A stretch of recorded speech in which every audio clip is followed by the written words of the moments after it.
Today's show, we are taking a look at McFarlane's Borderlands 3 Krieg. Stay tuned.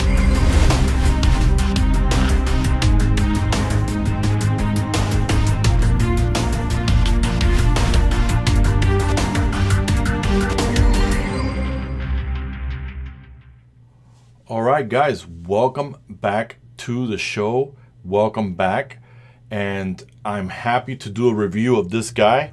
Happy to have him here for you. And just like you read in the title, I'll tell you the reasons why I think this guy would make a perfect mutant leader for your stop motion. Now, before I begin, I want to say thank you to everyone who has subscribed. Thank you to my old subscribers.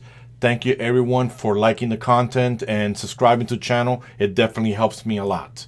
So to begin with, I would like to take a moment to tell you guys to go ahead and follow me on Instagram. That way we can talk about these figures together.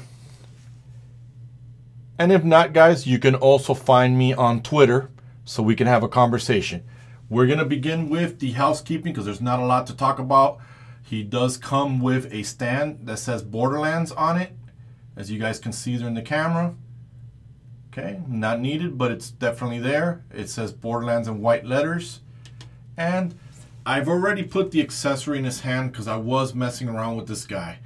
There's not a lot in the ways of articulation, but there's a lot of aesthetics with this guy. And we know that this is an older toy that McFarlane did. And I do like this mechanism here versus the one we have now. I kind of like this. It really doesn't bother me. It's just there's not a lot of the articulation, and we're going to look at it now, but I wanted to share at least some of the details of this guy. I mean, look at this guy's mask. You guys can see it there. Look at his face. One eye is covered. That tube that's there. Let me bring his hand here. It's hitting the camera. And think about this, guys. If you don't use this guy as a mutant leader, you can, with this device here, reminds me a lot of the Arkham Origins, the electrocutioner. So that's also a good thing to have. I mean, look at the straps on there. I'm sure a little detailing just to add metal to the buckles that are there. Look at the wraps on his hands. Now, I've never played Borderlands, but I can see that this figure is identical to what it looks like in the game because I guess it's 2D shading or animating on it. And I like the way it looks. I really love the way it looks. It looks like somebody that escaped Arkham. Something I noticed, I don't know if you guys have this figure or not, but he's got a comb in his back pocket, but the irony is he's bald. But okay, this is some kind of crazy guy. I heard in my research that one of the things that fans love about this character is that he's always ranting right before he fights with you. I think that he is a villain there, or if he's a playable character, I'm not really sure. But definitely it's something to have in your collection. And I also bought for his gang some of the cycles so I could have it in my DC world.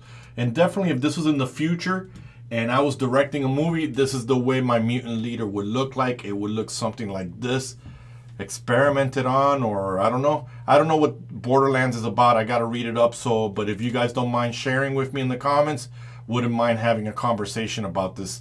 But I mean, look at this. Look at all this detailing that there is. And you know, McFarlane, hit or miss in some areas. You can definitely touch up some things here and there. Definitely give it a silver paint to some of the things that are there for him. But now I put this here because I didn't want to be on screen struggling with this, trying to get it on.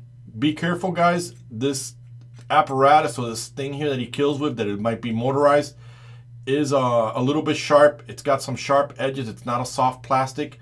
You can see how it fits in there. Now, pull this guy back here a little bit in the camera so he's not in your face all the time. Overall, the aesthetics of this thing is just amazing. Look at that. So we're going to jump into, this might be a real short video. We're going to jump into the articulations, as you guys can see here. Bring him up close here. With the head, he goes side to side. He's got this whole back neck thing that, you know, if you stare too much of your your iPhone staring down on it, you'll grow that. He does go up and down, but that's as much as he goes up and down. See, you can see that there, guys. Now, the articulation, there's only one single joint elbow. You got a ratchet system articulation there. You can see that in there. Put that close to the camera. You do get to swivel the arm, but you don't have a bicep swivel, but you can see the joint here. They could have colored that there. That's okay. You definitely get an elbow swivel, and you get a wrist articulation and a swivel as well. You have the waist swivel, but there's no crunch. As you can see, it's one area here on the abs, and look at those abs. You can see there, we've got this mechanism as far, and from what I understand, this is a mechanism that a lot of action figures are used on. I've seen it a lot on the DC collectibles on there. He can kick this far. He can kick this far. Now I noticed when I took him out of the box, he was stiff, but now that I've been messing around with the articulation, he's gotten a little loose. It's a single jointed knee, but it swivels. So you got swivel there, and you do get some kind of movement, but no toe articulation or peg. It's all one solid thing. So overall, he looks good, and being that I wanted him to be my mutant leader, I'm gonna put him here in the back. Let me move him here. Even old figures like this, and you guys can see him there as a size up. And again, I like the fact that he's taller than Batman. I always like my enemies to be a much bigger force. Sorry about that, I still had this thing here. For my enemies to be a little bit bigger than the actual figure itself, as you guys can see here in comparison. But aesthetically, he's just amazing. He definitely fits in that world. He definitely adds value into your DC world. And like I said, if you're a filmmaker, you don't have to be canon about everything. Try to see through the lens of a filmmaker, not a collector.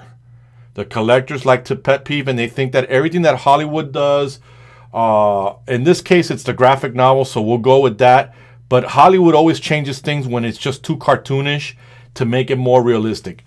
For me, I don't know if McFarlane's going to come out with a way for the Dark Knight. He should have came out with the mutant leaders. He should have came out with Bob and Don, you know, or the sons of Batman. But overall, I'm really, really happy with this figure. Let me know if this is something that you have in your collection. Is this something that you use in your DC world as part of a villain's army? And guys, if you like the show, go ahead and ring the notification. Share my videos with others so I can grow this channel even more. Hit the bell to get notified.